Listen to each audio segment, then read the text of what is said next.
This week in the galley, we're back down on my boat, and standing next to me is Chef Keith Allman. And Keith and I met a while back on one of our charters and offered to do some cooking segments for us. So thanks, Chef, for coming out. Yeah, thanks for having me. So what do you have for us today, Keith? Well, today we're going to do rockfish jalapeno poppers. Rockfish jalapeno. Yeah, that's a little different. I hope you like it spicy, Dan. I love spicy food. I'm going to start with jalapeno. We're going to cut off the stem end, like so. And then we're going to use a tool like this one that's specifically designed for removing the inside of a jalapeno.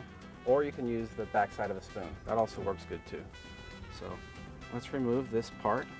And even though this center part is the spiciest part of the jalapeno, these are still going to be plenty spicy. Okay. So we have that hollowed out. We have several already hollowed out. And now we're going to make our rockfish mixture. Okay. There we have cubed 8 ounces of rockfish. Can you do this with any fish, or is this rockfish the best? You can do this with any fish. Okay. Absolutely.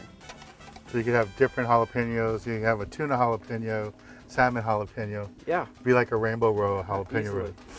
Okay. Yeah, mix it all together.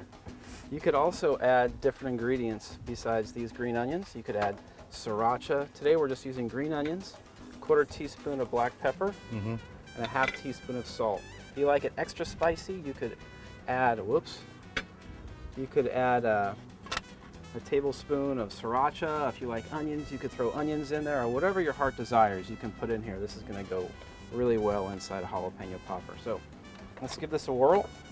Okay. That looks perfect. Cool. See how ground up that is? Take a jalapeno, start spooning it in. One tip, you can use your knife, the tip of your knife, to make a little hole in the bottom of the jalapeno, or a toothpick so that the air can get out, so while you're stuffing it, it goes in more easily. So what's the next step? Take our Dan Hernandez beer batter mixture and put the jalapenos inside.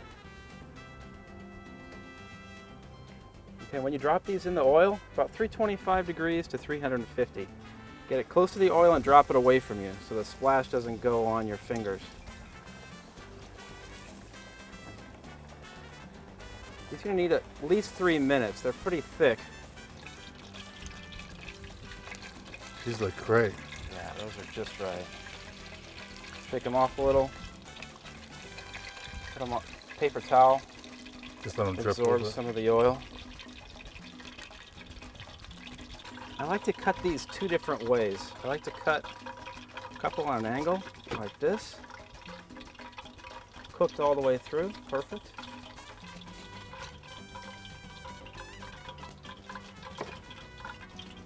And then I like to cut a few in small circles like this, because sometimes these can be really spicy, and a big bite like that is too much heat.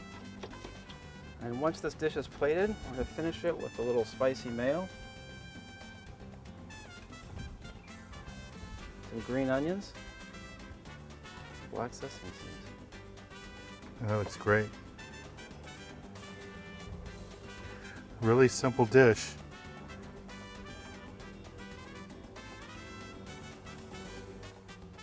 That is good. So this would be an appetizer plate that you have at the restaurant? Yeah. That is really good. I mean, I'm going to have another one of this. This is really, really good. Well, it's an amazing dish, Keith. And it's so simple. And it's neat that you can show us all these different ways you can use my fish batter mix. And this is the Dan Hernandez Baja style fish batter. Is what we used on the outside of this. And you saw in his presentation, Keith's presentation, he used beer today. You can use water if you don't want to use beer, but the beer really helps to make it nice and light, crunchy. Absolutely. That was really good. Well, thanks a lot, man. That was great. Well, let's get back on the water and show you more exciting action right here on Sport Fishing.